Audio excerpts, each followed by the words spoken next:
Assalamualaikum warahmatullahi wabarakatuh. Selamat pagi mahasiswa sekalian. Salam sejahtera untuk kita semua. Gimana kabarnya hari ini mahasiswa sekalian? Semoga masih dalam keadaan sehat dan siap untuk mengikuti perkuliahan kita pada pertemuan pertama ini. Baik, di sini perkenalkan nama Bapak Rudi Hermawan yang akan mengampu mata kuliah gambar teknik. Jadi pada pertemuan kali ini Bapak akan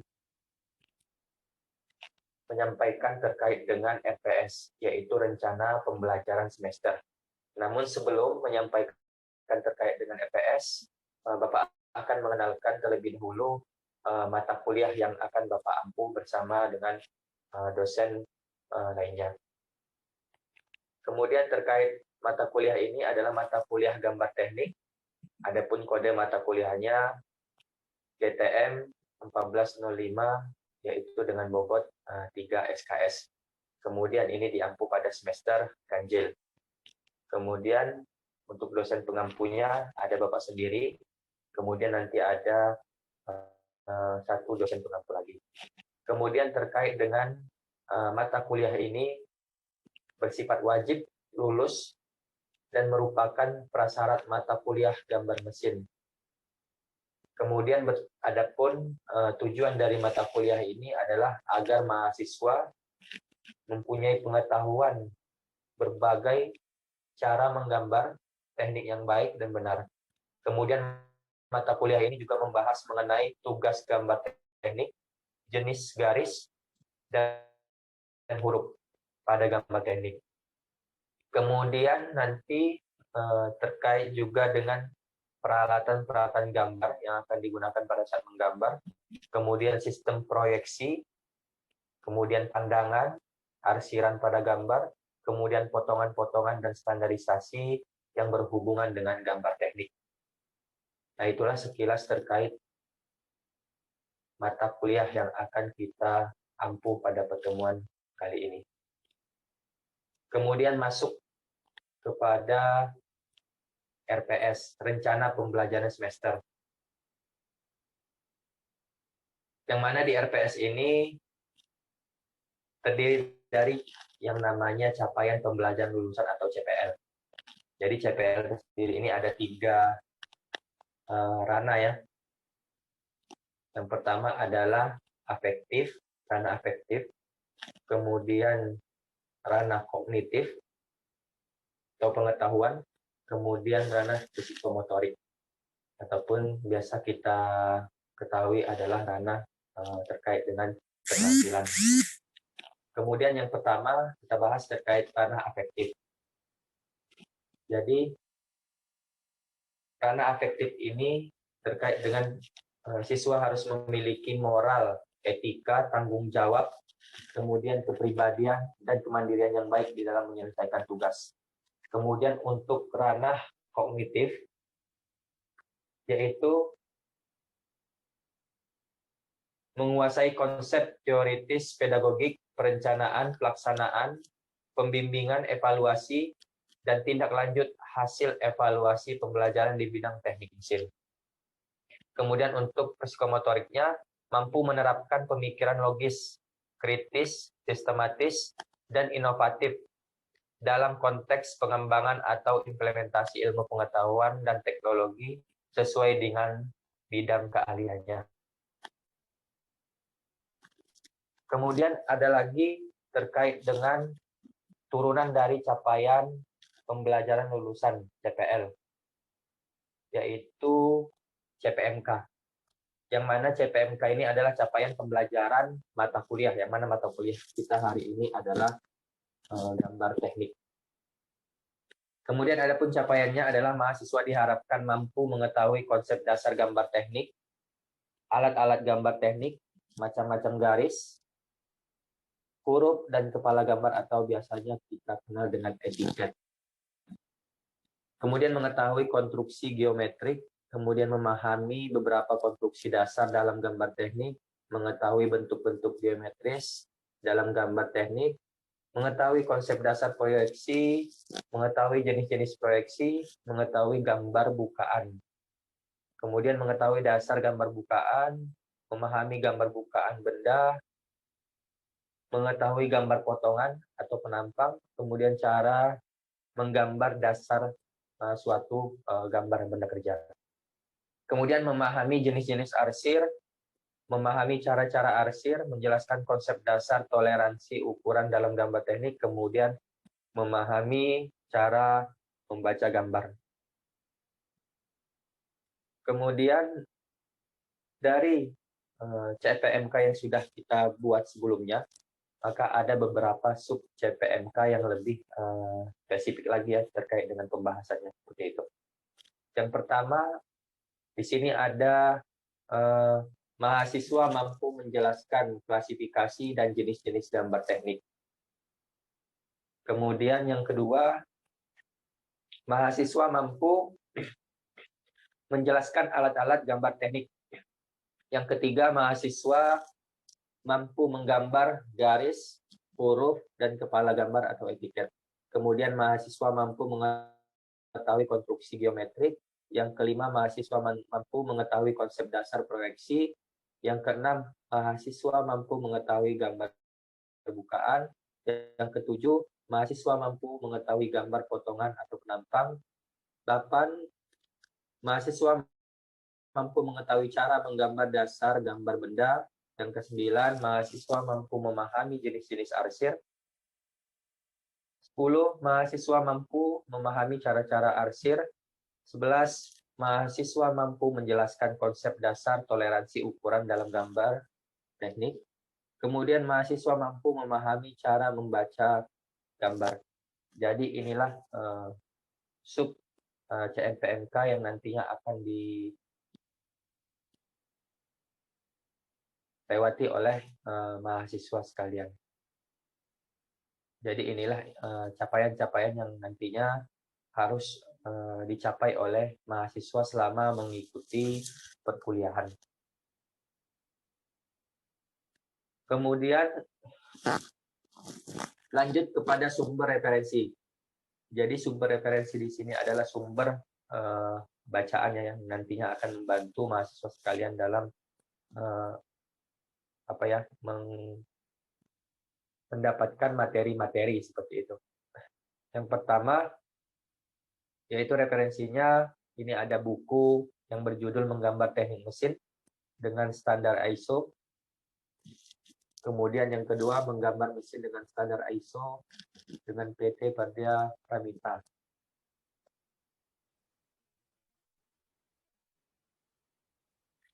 Kemudian terkait dengan yang ketiga, ini terkait dengan buku referensi, yaitu Engineering, Drawing and Design, di mana diterbitkan oleh Gray Hill Publishing Company.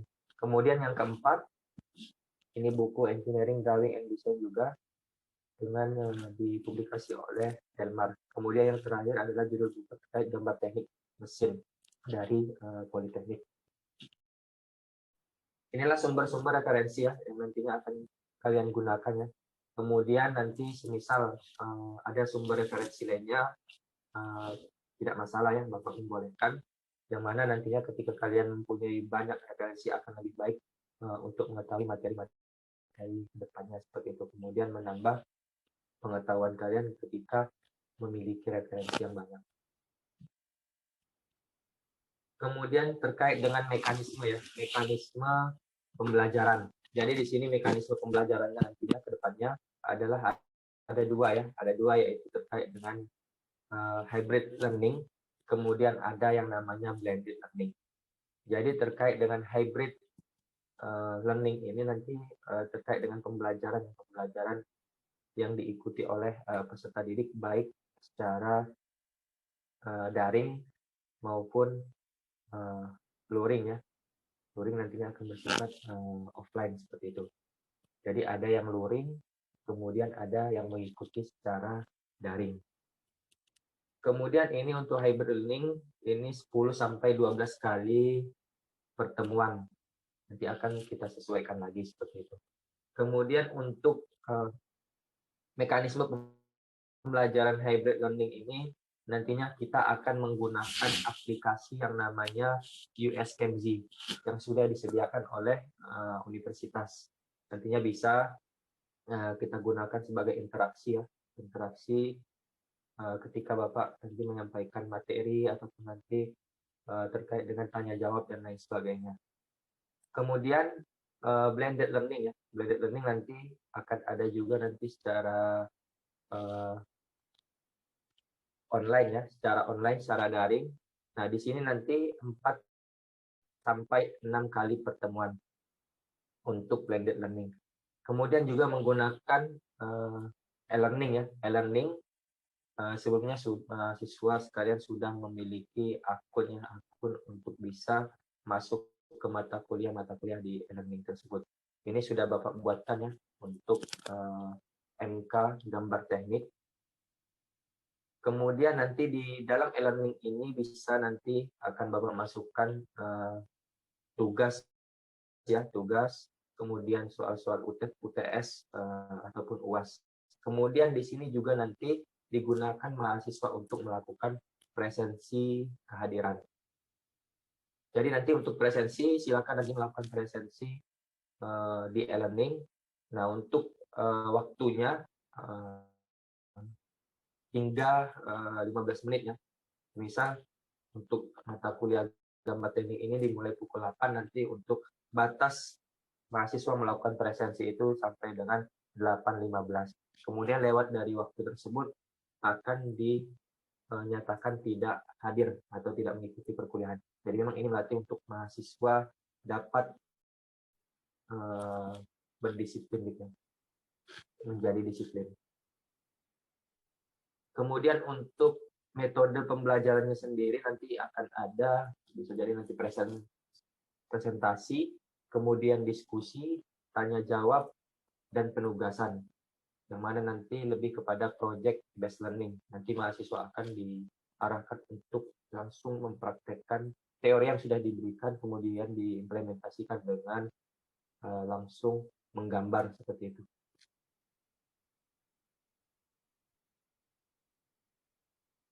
Kemudian untuk sistem penilaian, ini yang pertama tugas individu dan kelompok ini 25%, kemudian kehadiran ya, kehadiran sangat Bapak utamakan juga ya.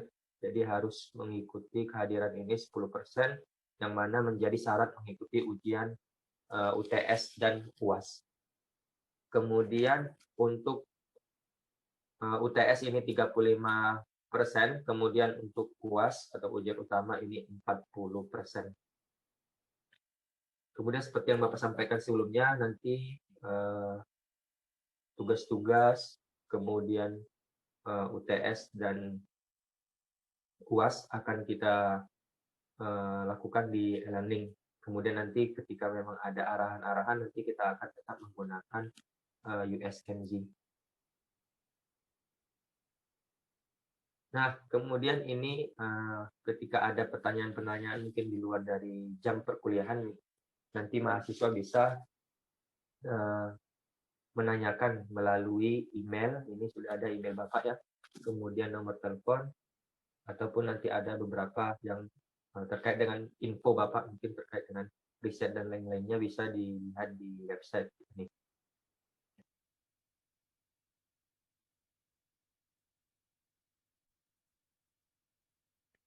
Oke, sampai di sini penjelasan terkait dengan RPS ya, rencana pembelajaran semester. Kalau ada yang ingin ditanyakan, Bapak persilahkan. Silakan bisa melalui ini langsung atau langsung dari via chat, silakan.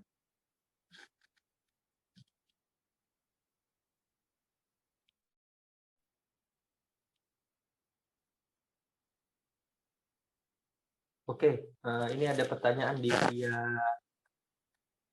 chat ya.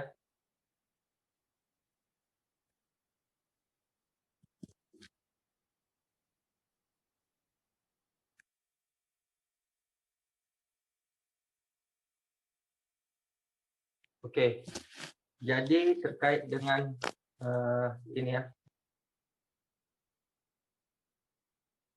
Semisal terjadi error ya di e-learning. Oke. Oke, jadi terkait semisal sedang melakukan presensi di e-learning dan terjadi gangguan, nanti akan tetap ya dilakukan presensi secara manual ya di kelas. Kemudian nanti ada juga konfirmasi, biasanya konfirmasi langsung di via grup gitu. Jadi tidak menjadi halangan ya ketika memang ada terjadi error di e-learning-nya seperti itu.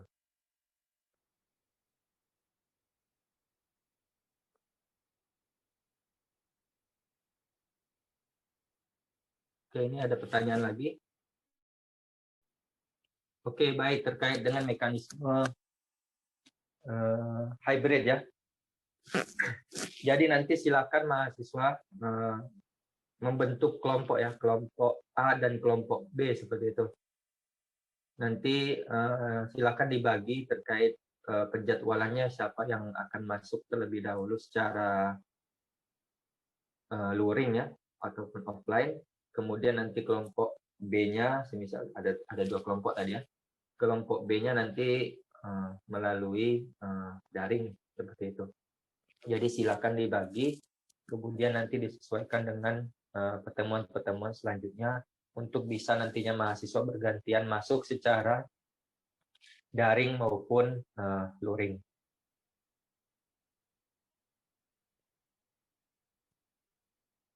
Baik, kalau tidak ada lagi pertanyaan, Bapak cukupkan pertemuan perdana kita hari ini ya, terkait dengan penyampaian rencana pembelajaran semester, dan harapannya ke depannya kita bersama-sama dapat mencapai capaian pembelajaran ini ya, terkhusus untuk mahasiswa sekalian. Jadi mahasiswa sudah mengetahui sub-sub CPNK yang harus dicapai pada mata kuliah gambar teknik ini. Sekian dari Bapak akhiri. Assalamualaikum warahmatullahi wabarakatuh. Salam sehat.